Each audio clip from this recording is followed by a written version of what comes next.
অনেক এলাকার মসজিদে এই জিনিসটি দেখা যায় যে মৌলভী সাহেব যখন ফরজ নামাজ পড়ান, ইমাম সাহেব যখন ফরজ নামাজ পড়ান, তারপরে কিন্তু নামাজ কমপ্লিট হলে জায় নামাজের কোনাটিকে উল্টে রাখেন।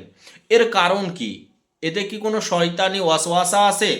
ইসলাম এ ব্যাপারে কি एक ये বলে? कहते हैं कि सुना है कि ये मुसल्ला जब हम नमाज पढ़ लें तो उसका कोना मोड़ दें, वरना बाज कहते हैं मोड़ दो, बाज नहीं, क्या हुक्म है?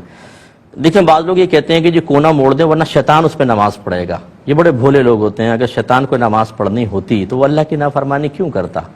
और अगर उसको पढ़नी होती तो फिर आपकी इमामत में क्यों ना पढ़ लेता? वो आपको क्यों क्यों रोकता है नमाज से? वो उसको नमाज का बिल्कुल सजदा नहीं करता है।